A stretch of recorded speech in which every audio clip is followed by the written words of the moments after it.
Hi, my name is Austin from Creation Us, and I'm here to give you a quick review on the Alaskan Coal Stoker Stove 2.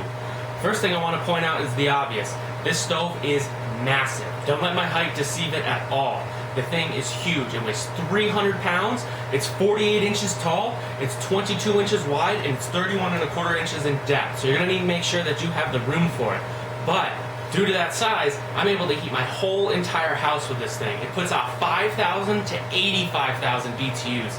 That's huge. And to make up for that, it uses a lot of coal. That's one of the downsides. I use about 40 pounds of coal a day. I have to fill the hopper once a day. If it gets really cold, sometimes I'll use a little bit more than 40 pounds. I'll use between 40 and 60, but when I say really cold, I mean below zero. And that's also keeping my house at around 70 to 75 degrees all the time. I got 2 kids, so we like to keep it warm. The stove cost me around $2,100. It has a power vent, so you're able to vent into a chimney. You can direct vent outside.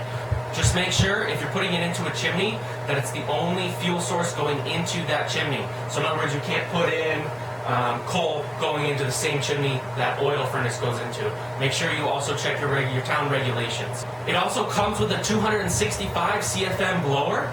It has a large ash pan, which I'll show you towards the end of the video. It has a glass door, so you're able to view it. But mainly, you're only going to use that glass door when you're lighting the stove. Reason being, once it's been on for a couple of weeks, the ash builds up on the window and you're not able to see in it anymore. I just cleaned this window 2 days ago. I had to relight my stove because I had to clean it out. You have to clean out your stove every now and then as well. That's one of the drawbacks to a coal stove. They put off a lot of ash. I've made some modifications to my stove that are blatantly obvious. I use my stove to heat my whole entire house. So it's in my basement, so I have to get it upstairs somehow. Sure, I can have it all blow off into here, and then hopefully the heat rises up, but I want it to warm up a little bit quicker than that. So I attached some ductwork onto it that goes straight up into a vent that's on the floor. Then I use some heat tape around here to kind of block off the edges. They do sell an attachment that attaches right on here, but I wanted to save a little bit of money, so I just did it myself. This works just fine. I've had no problems. It's got a couple of air leaks down here, but my basement's finished. It heats off my basement plenty enough. Even if I close up those air leaks, it'll still have enough radiant heat. I mean, I'm sitting right next to this thing right now. I have it on 2, and I'm starting to sweat quite a bit from it. And I got my garage door open, so that's letting out a lot of heat. This thing puts off a lot of heat.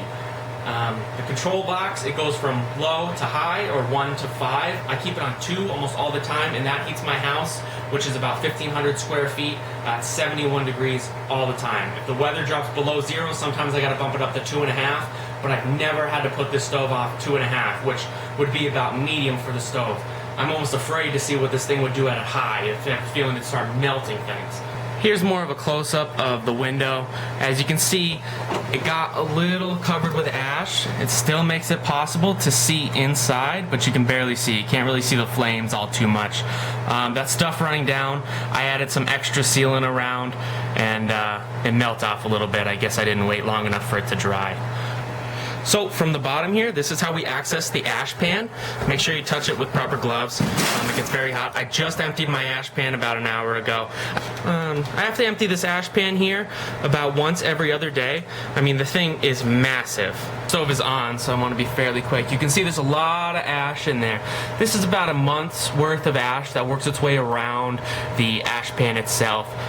The ash is naturally going to just blow off every now and then. You got to clean this every now and then. Oh, it's dropping some ash. Better hurry up and get that back in.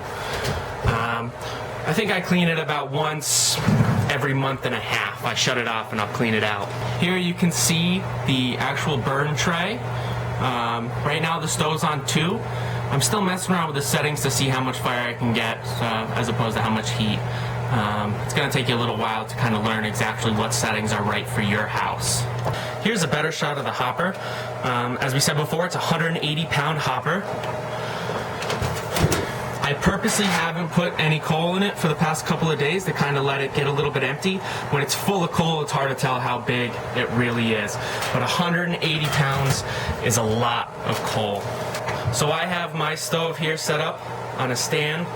The stand actually came with the house, but the stove itself was a little bit too big for the stand. Plus, due to the recommendations as to how far you should put it away from the wall, I was forced to move it forward a little bit, but I was able to make up with that with cinder blocks. In the future, if I choose to, I can make that stand there a little bit bigger. It's no big deal.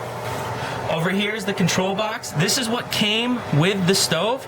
There are other options. You can have a thermostat control it. I prefer to control it myself. I keep it on 2 all the time. I've never once had to bring it up past 2.5, and 2 puts off more heat than I'll ever really need.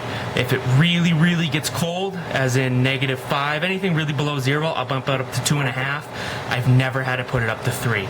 This is how we control the fan speed, so we can control the size of the fire inside. So this is all it takes to start the stove.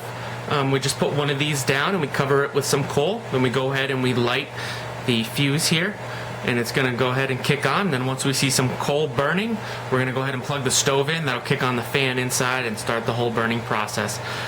With these, I have a success rate of nearly 100%. I would say 95% of the time it starts right up, no problem. So, in review, it's a great stove if you're looking for something to heat up your whole entire house with, so you don't have to use natural gas, propane, coal. I highly recommend this stove. It can do up to 2,500 square feet, and my 1,500 square feet doesn't have any problem at all heating it up, even on the coldest of days. Some of the plus sides to it, like I said, it can heat everything up, no problem. The radiant heat here is also going to heat up your basement, so if you have a finished basement like I do, it's going to keep it warm, or it'll just keep your basement warm in general. And that heat doesn't really get wasted. It does rise up. Some of it will go outside your walls if they're not insulated, but you won't really notice. This thing puts off so much heat. The huge hopper is great. The large ash pan is great. Some of the downsides, though, it burns a fair amount of coal. Like I said, 40 to 60 pounds a day. It does fill up the ash pan, even though it is large, about every 2 days or so. The blower on it is great, though. It's able to bring a lot of heat upstairs, even with this little simple setup like I have. Hopefully once I get the attachment to it, it does even better. If you have any questions, please feel free to leave a comment, and I'll answer them as soon as I can to the best of my knowledge. Don't forget to check out our channel to see some other reviews and some other of our videos. We make all sorts of videos, so don't forget to subscribe and keep up to date with our newest videos. Thanks for watching.